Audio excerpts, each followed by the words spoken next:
You're listening to sermons from La Cañada Congregational Church and Pastor Kyle Sears. Join us in person every Sunday at 10 a.m. in La Cañada for worship. You can find more information about our church online at lacañadachurch.org.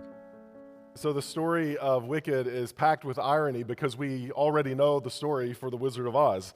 It literally pulls back the curtain, even more than what we have known of Oz and who the wizard truly is. And in this ironic telling, our assumptions are upended.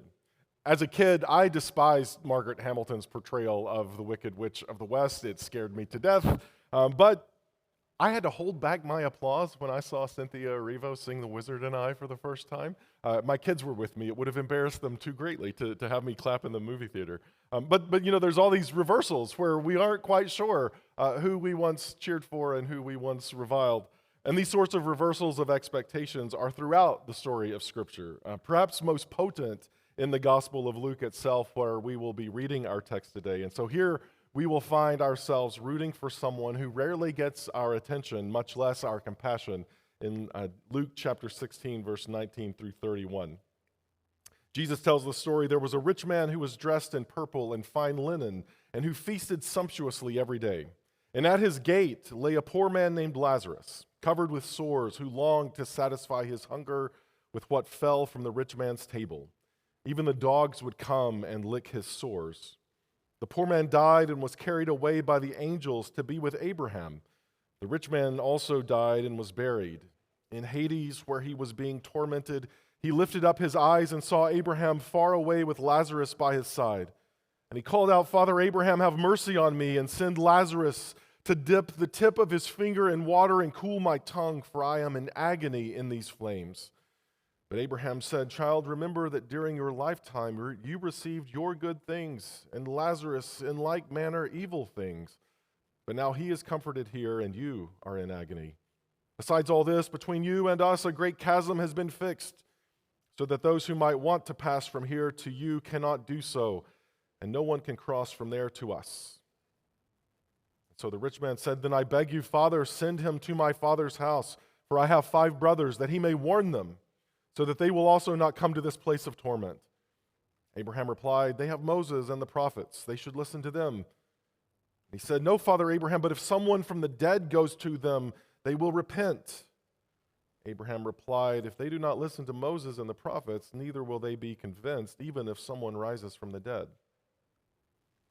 Now, we're no stranger to the stories of Jesus upending the customs of the day, him being a religious teacher that preferred the company of sinners rather than other religious leaders. That alone was enough to kind of shake people up. That was certainly enough for the Pharisees to realize that this way of living of this religious teacher, not to mention the teaching that accompanied it, was causing the crowds to unearth the implications of loving our neighbors with radical welcome or healing the poor by opening the doors of the community. And that sort of inclusion is enough to make some people uncomfortable. So after the Pharisees voiced their concerns to Jesus, Luke has Jesus tell a parable and another parable and another parable as a response. It seems that we have multiple needs to consider exactly what it means to have our hearts open for other people. This is one of the parables that Jesus shares. And in it we find this rich man and Lazarus. And we begin and sadly end with division. A gate has been placed between them, a wall of hostility between the wealth of the rich man and the poverty of Lazarus. Lazarus, because he is poor, is unable to make his way through the gate. And the rich man, because he is rich, is unwilling to. And before we even get to the part about the afterlife, the story is already terrifying. Many of us, perhaps in our youth, know what it's like to scrape by, going without, living check to check, afraid of just one interruption of a check engine light or a health scare that depletes our savings and puts us back at square one. Few of us have been so hungry that crumbs would satisfy us. And fewer still have had dogs be our primary care provider. And yet Lazarus experienced that. In Wicked, a child's skin color marks her as different and dangerous. But that's not really fiction, is it? Black women in America are 3 times more likely to die from pregnancy-related causes than white women. The CDC reports that factors contributing to that reality are systemic. Economic and social factors contribute to the lack of health care for Black communities. And sometimes when that reality is explained, when we make note of the gulf that exists in our country because of race, some people will react by saying, well, stop bashing white people. Or, well, what about everything else? And so prove the point that we have been conditioned to erect a gate against compassion for those who are in need.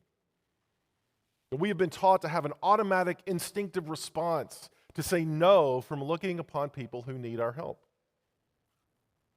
And so following the lead of Wicked, I would encourage us to imagine Lazarus as a Black person, someone in need that often we are able to dismiss simply because, well, they're in a different setting altogether than we are.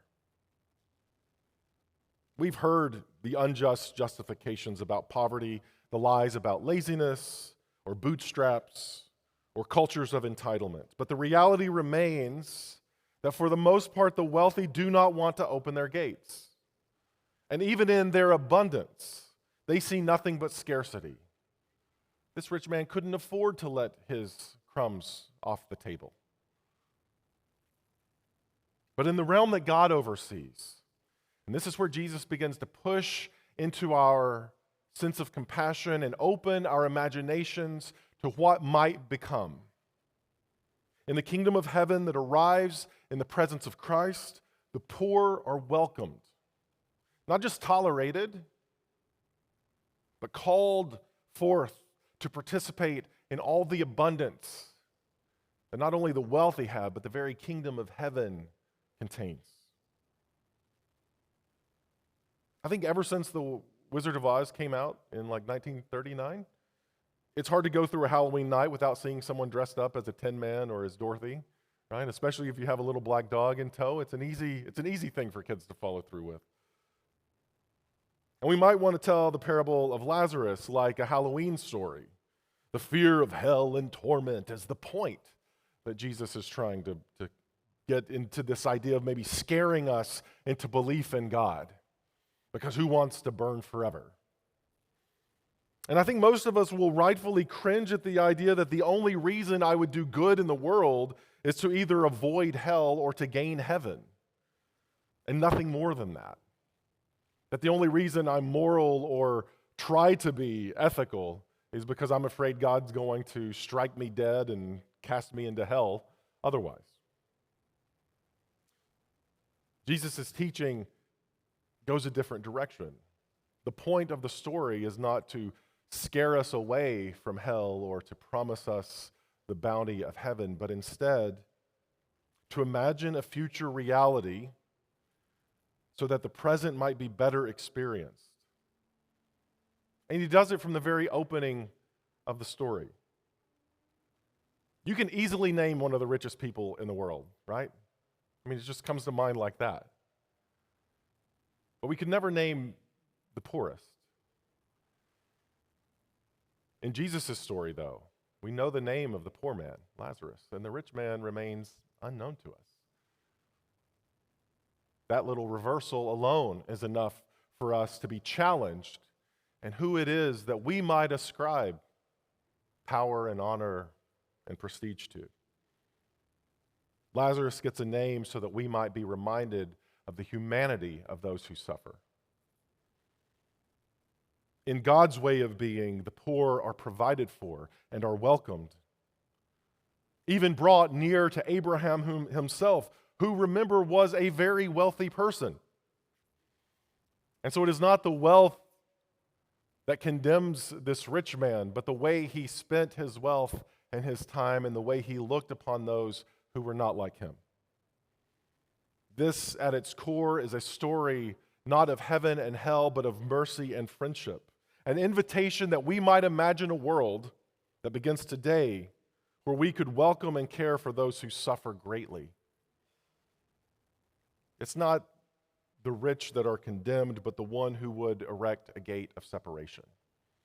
And that might mean because of poverty and class or race or sexual identity or any of those walls that we have been taught that because of difference, it's okay to loathe them. Money and power make it easy to put those gates together, but that alone is not what's needed. In another reversal, Jesus says, where a wall once stood between the rich man and Lazarus in life, now a great chasm stands between them in death. And he realizes that his brothers might also be condemned, and so he asks God for a haunting to scare them, to shake their core so much that they might awaken to their reality and see the world in new ways, the way that this man now sees it. But it's not ghosts they need, Abraham explains.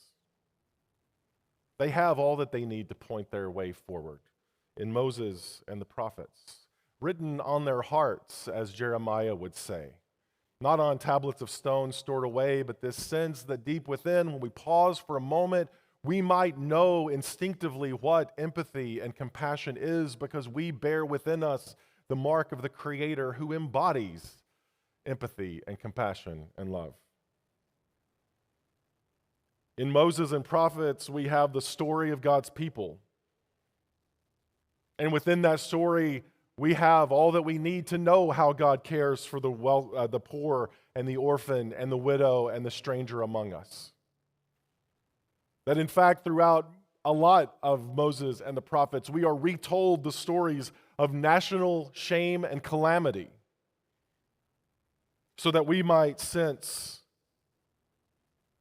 how to avoid those sorts of things. And often in the prophets, they would say it's because you ignored the poor among you. That the reason that there is so much division and strife within your history is because you created walls that did not need to exist. And sadly, Abraham says that if Moses and the prophets aren't enough, that probably resurrection isn't enough either. That even if someone was to come back from the dead, to triumph over the very thing that separates all of us from one another, well, the money is just too good. In the final song of the film, Elphaba makes a choice to close her eyes and leap. It's an act of faith for her to see the injustice around her, the cages that would strip even the animals of what made them part of God's wonderful making. And not only to see that injustice, but see how it comes from the powerful and the popular, and then decide she will do something to change it. She even sings of the possibility of failure.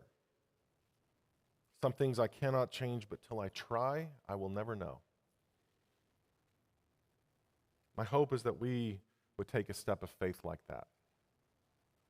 That we might, in fact,